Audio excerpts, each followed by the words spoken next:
If you've been feeling stuck or overwhelmed or anxious lately and you want to try to do some things to get you out of that or just start to feel better, try these 3 things. They've worked well for me and they might work well for you. So usually when mental health problems are occurring or you're battling with them, they didn't just like start overnight. They originated from things in your past or a compounding problem in your life. Very rarely do you go from perfect to everything is perfect to now you're feeling terrible. Usually there's some progression. Even though it might not feel like that, there usually is. Maybe you've been less active, you've been getting outside less, you've been neglecting parts of your deeper inner self that wants to come out, maybe suppressing an emotion or suppressing something that you actually want to do. So to start off, call this step 1. When the mind isn't cooperating, a lot of people try to use the mind to fix the mind, and that's very difficult. It's very difficult to just snap yourself out of feeling bad. Just telling yourself, okay, I'm going to feel better today, or I'm going to have more energy. It's kind of difficult. So you might notice when you're feeling bad, you're not in the mood to do the things that make you feel good. So I'm not in the mood to do that today. I feel like shit. Let me wait until I feel better. Definitely happens to me. I'm sure that resonates with a lot of you. So a little trick you can use, and it's like reverse engineering the way that the mind-body connection works. So when you're in a good mood, you're having good thoughts, you're in a good mood, you might be more likely to take a step in a good direction for your body, like go to the gym or run or do something good for yourself, which then makes you feel better, have better thoughts, and then makes you do more better things, and it's a cycle in the right direction. But that cycle can get thrown off by some mental health problems, and now you're going in the wrong direction. You're thinking bad thoughts, you're feeling bad, and then you're not doing the things that can make the body feel good and go in that good direction. So even though it might feel like the last thing you want to do, or you have no energy to do it, and you really want to just change the thoughts in your head and you want to change how you feel, you can use the body to force that system into a change. So this is what you do. Do something to the body that's known to change the emotional state. Once you do that, it'll start to change the thoughts that you have. And then the thoughts that you have will change how you feel, and then you'll be more adept to do things that are good for you. So it doesn't have to be something huge. So step 1 is just using the body to change how you're feeling and the thoughts that you're having. Instead of using the mind to try to change how the mind is, we're going to use the body to change how the mind is. Depending on how called extreme your emotional or psychological problems are right now, you could just be feeling a little off, or it could be something more serious where you're having a really hard time. Either way, do something like get outside, go for a walk, do some push-ups in your room, go to the gym if you go to the gym, go for a bike ride if you ride bikes, go for a swim. I don't like giving specifics because it's not like any of those things are better than the other. What I'm trying to get to is something that you will actually do. If going for a run seems outrageous and you haven't ran in 20 years and you'll never do that, fine. Would you go for a walk, listening to music? Would you go to the gym for 20 minutes? Would you, if that seems like too much, would you do an at-home workout in your apartment or in your house? And it doesn't have to be a full workout. It could be 5-10 minutes. These are little shifts that not only do they have a physiological change, which actually has chemicals in your body that will change how you feel, which will change how you think, they also show your subconscious that you're a little bit more in control. Instead of just waiting around for the feelings of feeling good to then do the things you want to do, this is showing your subconscious wow, this person's going to do things that they want regardless of how I'm feeling. And it has a subtle but powerful impact on you. So step 1, move the body to change the feelings and the thoughts. And that could be anything from exercise, like cardiovascular exercise, running, swimming, hiking in the woods. Those work really well, and they don't have to be very long. You'd be shocked, especially in the winter, especially if you haven't been active. Just 20 minutes really, heart pumping and some breathing. You don't have to sprint and do anything extreme, just to get some movement. And a little caveat, if you're expecting, I watched this YouTube video and it said if I did this I'd feel better, I'd think better, give it some time. Nothing is really a instant fix. And sometimes with the expectations of like, oh, if I do this thing that this guy said in this video, I'll feel better. And then you don't, and you're like, oh, is there something wrong with me? Should I be feeling better already? It doesn't necessarily always work like that. Sometimes you get lucky and you start feeling really good really fast, but oftentimes it's a slower process, and that's fine. But this is something that, like, there's tons of research, tons of science to back it up, and I also have a lot of personal experience through myself and through helping others that it does work. But it takes a little bit of time. Just it's a nudge in the right direction. So we're going to start to get active. Outside, ideal. Some sunlight adds a big bonus to it. Sunlight has that mood enhancing effect, but sometimes it's hard to find where you are. It could be bad weather. It doesn't matter. But just get that movement. 20 minutes to start, and you can check that off your list that you did something good for yourself. And stick around to the end if you want a bonus that works really, really well. So number 2 is going to be tackling more of like on the mind itself. So step 1, we were using the body to change the mind. So now say your day looks like you got up, you went for that 20-minute walk, you went to the gym for a half hour, whatever it was that you haven't been doing, that is now, you got some endorphins, you got some blood flow, you showed your monkey mind that you're in control a little bit, and now you're back at your desk, you're back in your car, you're back home, and you want to do the next thing. So now step 2 is going to be using your mind. So sit down with a piece of paper, and this doesn't have to take long, or even on your phone and notes, and just to organize some thoughts a little bit. If you've been having a lot of worry thoughts, or you've been having a lot of stress thoughts, whatever they are, instead of just letting them swirl around in your mind, the mind is a very powerful thing. And sometimes it will keep repeating things to almost like try to tell you a message, or it thinks you're ignoring it.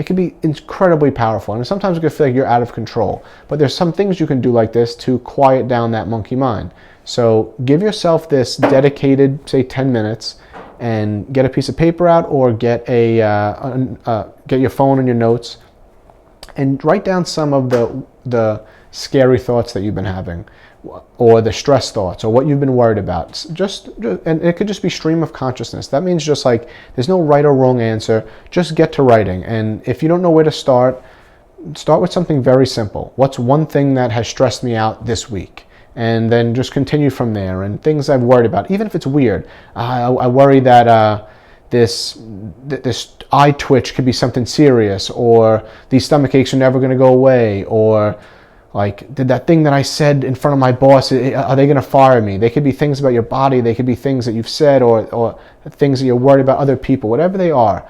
This is the time to let them out and just get them on paper. And once you've done that, gauge how you feel. You might feel worse, you might feel better, you might feel the same. But at the very least, you at least got it out of your head. You got to see it on paper. Now, spend a few minutes. So that was like, look at it as like a fence. That was on one side of the fence. Now just spend 5 minutes on the other side of the fence of like, all right, what do I have that I'm not so worried about? What are the things in my life right now that are actually going well? It might not be that many things. It might be hard to find these things when you're at your lowest, but there's something you could find. Did you sleep in the street tonight, or did you sleep in a bed? Did you have you eaten in the past few days? They could be very simple things, or they could be bigger things like, I actually do like my car, or I do like where I live, or I love my wife. Like, you could think of these things and write them down. It's more important that you're seeing these on paper, you're spending this time in only 5 minutes. So now you got some things you were worried about, you got those out on paper, you got things you're grateful for. Okay. The last thing is make a very short list. This is going to be like a to-do list, and it doesn't have to be something that is like going to fix your life and make the life of your dreams. It's just these small steps, because oftentimes when you're feeling very anxious, you're not 100% sure why. So what we're trying to do is start doing some organization. If you're working with coaches and psychologists and you know all this already, then this might not be so helpful for you. But if you're new to like mental health struggles, sometimes it can feel overwhelming and like you don't know who to approach. You could be embarrassed to talk to people about it. So I'm just giving you these like very basic things. So you got the body movement 1. Now 2, we're working on the mind a little bit. You got some of your worry thoughts out there. You got some things you're grateful for. And now you're going to make a list, even if it's 3 things. What do you want to do today or tomorrow? And sometimes things take longer. It might be, I really want to I don't know, something for work. I want to wash the car. I want it, whatever they are, and just get them down. So it's just like, and it's tough when you're feeling terrible to be like, how am I going to do this? But just get them down and make them small. All right, so now you have a short to-do list. You know what you're worried about, and you know what you're grateful for. And call that a win. Like, it was a small step, but now you're getting some structure going. And now we'll go on to step 3. Step 3 is your environment. It's changing your environment or improving your environment to change how you feel. It works super well. And here's an example of how powerful your environment is. When people go to rehab for drug addiction, when they get out and they go back to the same place that they were doing drugs, the relapse rate is so high. So like every outpatient, every rehab facility, almost like, I think it's like built into the program that when you leave here, you should try to go somewhere that you weren't doing drugs, because the mind attaches like your environment to how you feel. It's very powerful. So we're going to try to change up your environment a little bit. If you've been doing the same things, you feel like you're stuck in a rut, you've been feeling the same way, seeing the same people, like we're going to start to adjust a little bit. And that might feel hard. You might be like, well, I can't just quit my job today. I can't stop seeing these people on the bus, whatever it is. But there's small things that you could do to start to shift your environment a little bit. Say it's your bedroom, it's a mess. You start cleaning it up. And that might sound overwhelming. Even if you're at your lowest, you still have the strength to take some clothes and put them in a hamper, wipe down the dust off your TV, like these little things. And before you know it, you spent an hour cleaning your room, and you might feel the same. But like there's this subtle change that happens to your subconscious. And I've been saying that about this whole video, that none of these things are going to fix you overnight. So I really want you to get that idea out of your head. Like, you're stronger than you think, and the small changes in the right direction are going to be the things that compound and get you to where you want to go. Everyone knows that about the body. Like, you don't go from skinny or fat to like incredible shape from going to the gym once. The same thing for your mental health. You don't go from just feeling terrible, not doing anything really good for your mental health, and then you do these 3 things one day and all of a sudden you're perfect. So like, even though if you do them all and you don't feel any different, that's okay. Just like if you went to the gym one day, you wouldn't lose all the weight, but it would be a step in the right direction. So that's what we're trying to do here. We're trying to build little steps that compound. So we're trying to change your environment. So if you've been just in the same routine every day, let's change it up a little bit. Cleaning is a great way to shift your environment. And it doesn't work for everyone, but it is something that helps get your inside organized by organizing the outside world. So, and it also shows that you have some like power over the world. You're not just like subject to what's going on. You get to have some influence. So start with just something simple like cleaning your room. And I could hear some people saying like, yeah, bro, I feel terrible. Cleaning my room isn't going to fix what I have going on. I had a panic attack yesterday. I've been there. I've had those things. And I think that the smaller the things are, that like the ones that I'm recommending, over the long term will have a bigger benefit. This is just a basic introduction. I'm going to make more videos as you progress that you could follow in like a series or different topics that resonate with you. But right now, if you're just new to mental health, and well, what I mean by new to mental health is like maybe you're new to having struggles, or you're new to looking to improve it. So just to recap a little bit, we have use your body. That's a big one, and arguably the most important to change how you're feeling on the inside. That's going to shift how you feel. The feelings are going to drive the thoughts that you have, and that in itself can start going in the right direction. So use the body to change the mind. Then we're going to spend a little time looking on the inside, writing stuff on your notepad or on your phone, and that's going to be things you've been worried about. And you don't have to spend so much time just like getting obsessed with that. This is just a time span. So you put 10-minute timer on your phone, you write it down. And then you go to the other side and you write down some of the things that you've been grateful for. And that might take a little work. It might not be so obvious right away, but they'll come to you. And then you have your 3 things at the bottom that are just 3 small things that you'd like to get done. And just leave them there. You could try to do one today, or you just know, all right, these are things that I want to get done, instead of just having like this mess in your head of things you're worried about, like feeling like nothing's going your way, having all these things you want to do and getting overwhelmed. This is just to get a little bit of organization.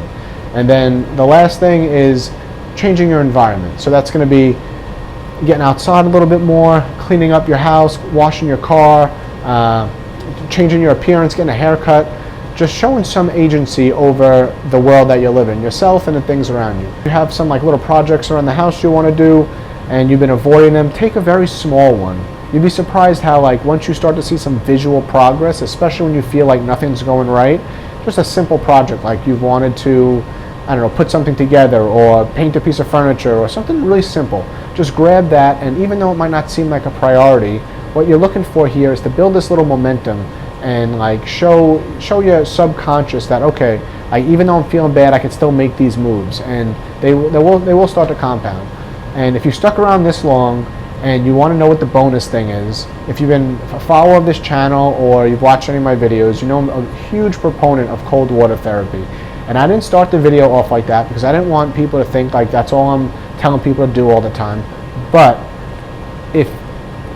if you are interested in feeling better in a way that not many things can provide that fast, you really owe it to yourself to try cold water therapy.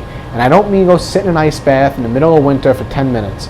I mean use cold water as a shock to the system to increase your noradrenaline, your dopamine, these like catecholamines, these chemicals in your body that make you feel good. And it also lowers cortisol, which is crazy. It spikes adrenaline, which is different from cortisol. Noradrenaline has like a focusing effect and a mood enhancing effect, and it's going to increase that a lot. I don't like to throw out numbers. Some people use a study that's like 500%, but like it depends on a few factors. Let's just say it increases it a lot. It's almost like a healthy Adderall and a healthy like Xanax. It increases dopamine and noradrenaline, which makes you feel good and focused, and then over the next few hours it slowly decreases your cortisol. So you're going to be feeling better and more focused and more energetic, and your stress levels are going to go down. It is a beautiful combination. I think social media is doing it a injustice, and I've been trying to figure out a way to introduce it to people in a way that is more of a therapy than it is a challenge. It's not a challenge. That's like saying like going to the gym or running or any of these are just a one-time challenge. This is using something so basic as just cold water as like a medicine for the body and mind, and it works amazingly. If you are scared to do it, that's all right. Just start with a cold shower. Start where the water isn't super cold, and just breathe correctly. What I mean by correctly is slow deep breaths into the belly and long exhales, and just stay on that breath, and it'll feel exhilarating. And as long as you stay on that breath, you'll be able to handle it. Do it for start low, 30 seconds, go up to a minute.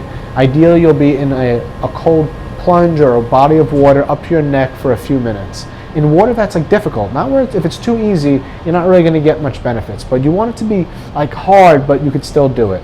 And if you have like super high blood pressure or heart disease or something, don't do it, talk to your doctor. But if you're moderately healthy without heart disease or really high blood pressure, it's safe, and it has an amazing effect. There's a lot of people that just with that practice alone, it gets them off of SSRIs, and it has an amazing effect. So now you have some tools in your bag. If you're feeling terrible, even if you just choose one of them, and if you mess up some of it and you don't finish all of it, it's fine. Like oftentimes we put more on our to-do list than we can finish in a day. Just carry it over to the next day. It's normal for things to take longer than you think. So I really hope something in this video resonated with you, and if you found any of that interesting or you think any of that might help you, let me know in the comments, and subscribe if you like seeing things like this, because I'm going to be posting it every week.